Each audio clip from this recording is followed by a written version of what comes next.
সকাল থেকে 10টা ডেড বডি আমি বের করেছি। এখন সবাই এসছে, আলাদা কথা, কেউ ধাক্কা দিচ্ছে, কেউ মিডিয়া থাকবে না, কেউ পুলিশ থাকবে না।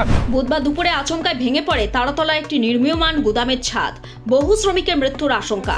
সে সময় সেখানে 50 থেকে 60 জনের বেশি শ্রমিক কাজ করছিলেন বলে স্থানীয়রা জানিয়েছে। ধ্বংসস্তূপের তলায় আটকে পড়েছেন বহু শ্রমিক। যুদ্ধকালীন তৎপরতায় চলছে উদ্ধার কাজ। প্রথমে উদ্ধার কাজে হাত লাগান স্থানীয় বাসিন্দারা। খবর শুনেই ঘটনাস্থলে পৌঁছন বিজেপি নেতা রাকেশ সিং। যে পরিমাণে সামগ্রী ইউজ হয়েছে, ব্যবহার হয়েছে, সেটা না দেখলে, মিডিয়া না দেখলে বুঝতে পারবে না। পুরো নিম্নমানে, ওদের পাপটা আমাদেরকে ভুগতে হচ্ছে।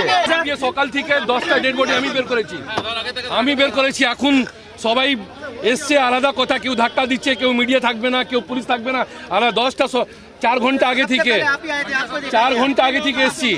10টা ওখানে আমাদের কাছে কোনো সামান ছিল না। যার আওয়াজ পাচ্ছি তাকে হাত দিয়ে বের করে, মানে ঢালাইটা হাত দিয়ে বের করছি, হাত দিয়ে বের হয়ে যাচ্ছে। এইরকম ঢালাই ছিল। সেনা, ভারতীয় সেনাও কাজ করছে।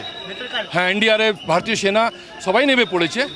কিন্তু এখন আমরা ভেতরে গিয়ে ডিস্টার্ব করবো, সেটা আমরা স্পেশালিস্ট না। তবে আমাদেরকে হেল্প করা প্রয়োজন আছে। কি মানুষ যেটা বেঁচে আছে সে আগে রেস্কিউ হোক, এটা আমরা চাই। ঘটনাস্থলে বিকেলে পৌঁছন মুখ্যমন্ত্রী শুভেন্দু অধিকারী।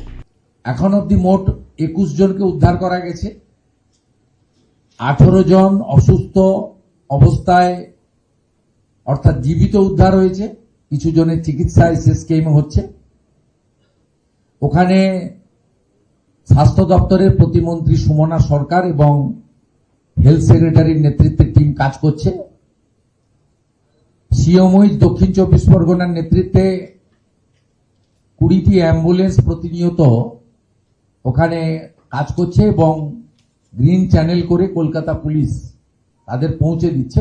অর্থাৎ ওয়ার ফুটিংয়ে আমাদের যে কাজ দরকার অল টুগেদার আমরা সেটাকে প্রায়োরিটি দিয়েছি। 3 জন যে নাম মারা গেছেন, রোহিত চৌধুরী, কৃষ্ণা চৌধুরী, একটা আননোন। আর যারা আহত হয়েছে দুর্বাসা মাল্লাম, মণিচাঁদ কুমার, শহীদ কুমার, রাজেশ রুইদাস, বিশ্বপ্রকাশ, বোদন মুন্ডা, রাজেন্দ্র রাও, রামপ্রসাদ চৌধুরী। কন্ট্রোল রুম খুলে হেল্পলাইন চালু করে নবান্ন। 4টি হেল্পলাইন নম্বর জারি করেছে। নম্বরগুলো হলো 1070, 869798 1070, 03322143526 এবং 03322535185। ঘটনাস্থলে পুলিশ, দমকল, উদ্ধারকারী দল, জাতীয় বিপর্যয় মোকাবিলা দল এবং সেনা। আনা হয়েছে ক্রেন। গ্যাস কাটার দিয়ে লোহা কেটে ক্রেন দিয়ে ধ্বংসস্তূপ সরিয়ে আটকে পড়া শ্রমিকদের বাইরে বার করে আনার চেষ্টা চালাচ্ছে উদ্ধারকারী দল। ঘটনাস্থলে এসেছে বেশ কয়েকটি অ্যাম্বুলেন্স।